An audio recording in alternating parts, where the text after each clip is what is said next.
Hey everyone, welcome back to Beekeeping with Natalie, or welcome to if you are new. Today's video is the 8th video, I think, on this grow yard series, and it's July 9th. So, last time we got in these, I think it was just kind of a check back, see what's going on a little bit, and they were starting to build, but not a whole lot. So, we're gonna go ahead and do some feeding today, which probably should have been done a little bit sooner. Now that we're thinking about it, because we want to split them within the next 1 or 2 weeks, I would say. So we want to build them up as much as we can. There's some type of flow on. I don't know what it is, but yesterday when we were making syrup, they weren't even on the syrup at all or touching it. So that's one of the ways we'll know if there's like a dearth or not, is whether they're on that syrup, or if they're just kind of out bothering you a whole lot, then we'll kind of know there's not really anything out there that's keeping them busy. But anyways, I grabbed 7 feeders. We're just gonna use these frame feeders for now. I prefer bucket feeding. I think it's just easier and I just like it. But because you can prepare everything ahead of time and then put them on top and you don't even have to get into the hive. So those are really nice when it's getting colder and you don't want to be in your hives a whole lot.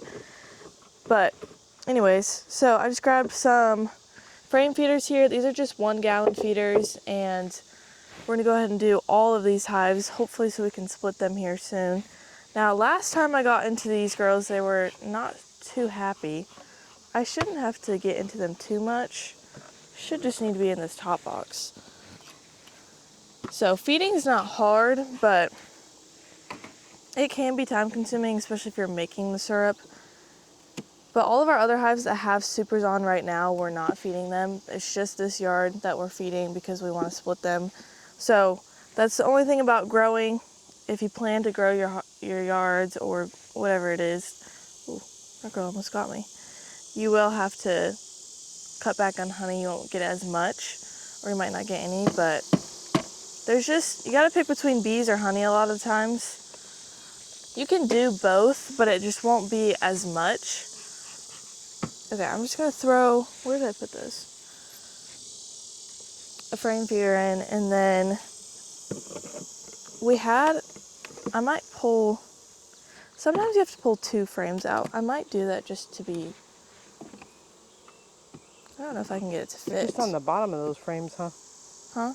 They're just on the bottom of the frames. Yeah, they're really just not up in this top box. So maybe this will get them up in here, this feeder, and just kind of encourage them to start getting and going. But another thing is we want to get them to try and draw out all of this, so giving them a little boost of syrup might help that too. This is just 1-to-1 syrup. I don't know if this is gonna fit. Yeah, it will. Okay.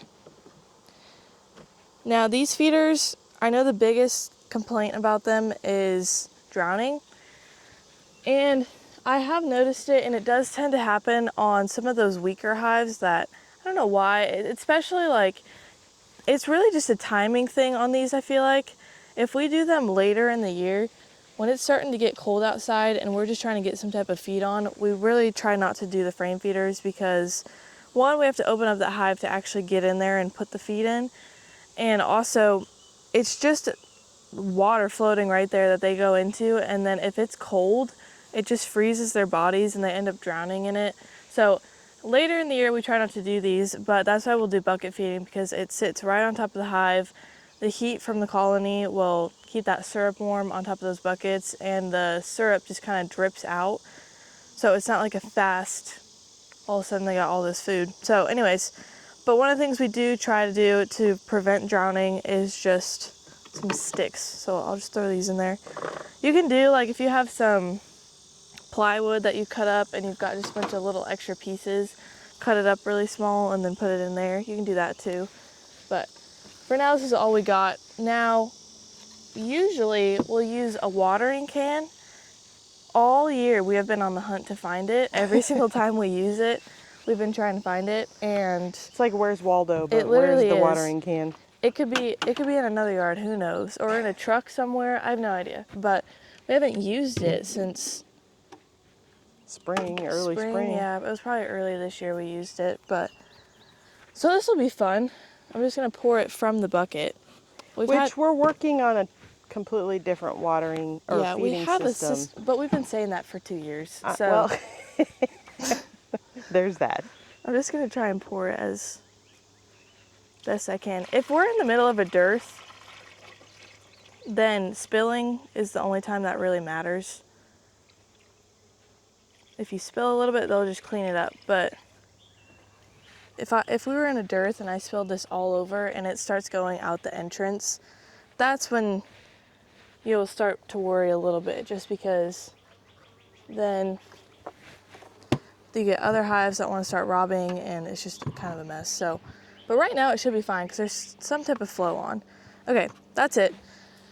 But I think, I don't remember what these looked like. Oh, you equalized. The last video you did Yeah, I some did equalizing. equalize, that's right. Okay, I'm gonna have to pull out a frame, and it probably, that's the other thing about these frame feeders. You have to pull out a frame. So you are pulling away from their resources, but they're also cheap and they work for the most part. Well, they haven't drawn that out at all, have Yeah, they? they really haven't gotten to it. Hopefully this feed will just give them another boost, because like the last video we did was kind of just trying to get them to equalize and also give some of the other smaller ones a little bit of a boost. And whether that worked or not, we'll try and do this and see if this kind of helps them. This is one of those little hive tools, and I'm not a big fan because they don't work very great when it comes to pushing all the frames together. And let's see if I can. The propolis is just, I know I complain about it all the time, but We also play Where's Waldo with your hive tool. yeah, I found it in a car this week. How did it get there? No idea. Your but sister's car. My sister's car. She came in and was like, why is this in my car? No idea, but thanks. So it'll be back at some point, the pink hive tool. I found it in a yard last time. It was just sitting in the grass. It's bright pink. I don't know how I lose it, but oh, this is gonna be a pain, isn't it?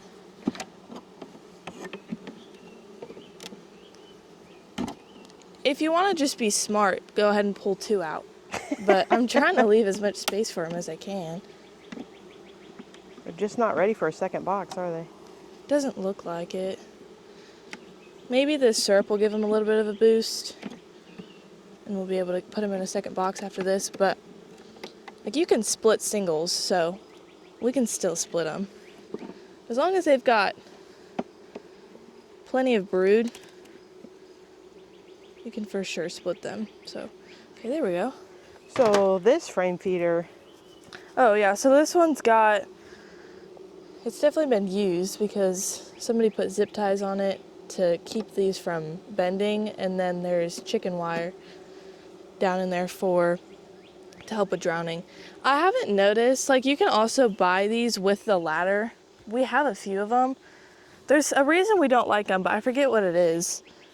I don't know, we just don't use them, I guess. Bob uses the ladders. Huh? Doesn't Bob use the ladders? Yeah, he does. But I don't know, I think they're just a little bit more expensive too, but we've just always improvised, I guess. This works, but we're just not gonna do it on hundreds of frame feeders. So it's just whichever ones have it, we'll go ahead and put it in there. But I am filling these up all the way to the top pretty much. The actual stand that they're on isn't quite level, so I'm watching that side. But that's it. That's really all we're doing right now. Did you mention that there's... Oh yeah, there is Hive Alive in this. And it's 1-to-1. Yeah, I said that earlier, I think. Oh, you did? I don't remember. Oh well. But yeah, there's Hive Alive in this. That should help them too. So we'll just see if this works. Who knows? But I'm just gonna keep doing this. We're gonna feed all of these too. I don't remember if this has those frame feeders on. Oh, it does. Feeders. So I could use those, not the frame feeders, the pot pie feeders. You want to go ahead and feed them real quick? I can. I might go ahead and just put a frame feeder in. Just because I don't know where the lids are for these. Oh. We never know. I think I know where they're at. I think they're over by some of the hives. I might do that. I might just go find them and put them on. I don't know if you actually need the lids or not, but I think I know where they're at. So if I do, I'm gonna go ahead and just put those on. If not, I'll just put a frame feeder in and it'll be fine. But you can also get the top hive feeders. They look like a box, like a normal super almost, or like a shallow. I don't know what size they actually are. I think they're a medium. But I think we've used 1 or 2 of them before. We just have frame feeders and they're easy to find. So I don't know, how many do you think we have? I have no idea. We have so many of them. All full of black widows. Yeah, that's the other thing about those is the black widows love those frame feeders. I think Cayman did a video on that one time. And ever since that video, I've checked every single feeder just in case. They can be a pain whenever you put them together like this. The more you put together, they get squished together and it gets more weight on the bottom ones. So then it's impossible to separate them. So you gotta step on like the little, I don't know what you call it, the ear, I guess. Like this is just a piece of wood that we had cut up somewhere and just put it in here. So that works, but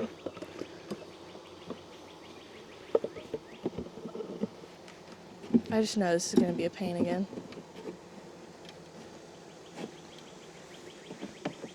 I've gotten all of them so far, so I'm like convinced I could, but they've just got so many random little notches on the side that you think you got it and then it'll get caught.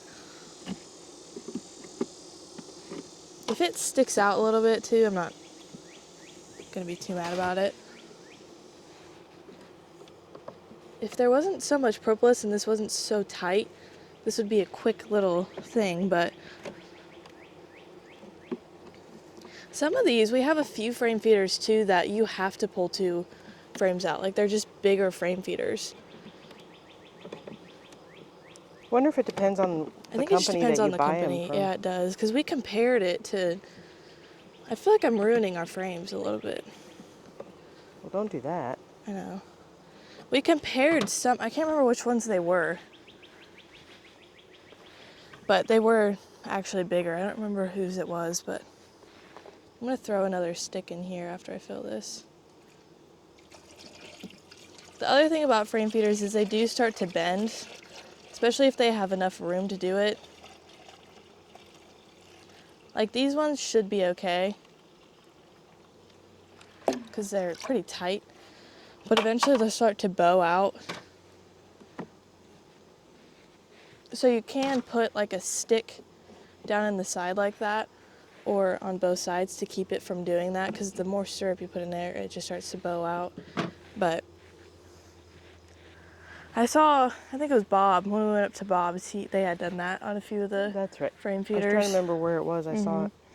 Because we were making fun of them for leaving sticks in there, and then we were like, oh, it was actually smart. So anyways, that's one thing you can do to prevent the bowing, but especially like sometimes we'll put frame feeders in like a small nuke or whatever, and they've got plenty of room to bow out, then they will for sure. So, but I don't know what happened here. I'm guessing there was like a wax dip box somewhere and it just melted all over, but is that it? Yep. I think that's really it. It's not that crazy exciting, but it's all the little things, and I said every time we got into them I would try and film, and this is one of those times. So it is important, and hopefully it'll give them a boost. If not, it might be just one of those years that we have to, like maybe we have to wait till next year to split them again, but I think we should be able to split them.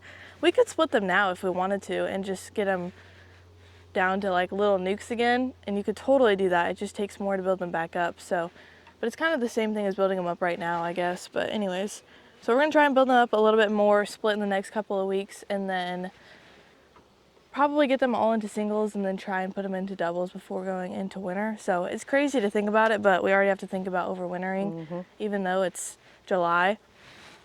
But it's going to start. It's really not even about the cold. It's really about just the flow and how long that's going to last. Our main flow is really over. It's just like the little random stuff that we get. I don't remember when is it aster?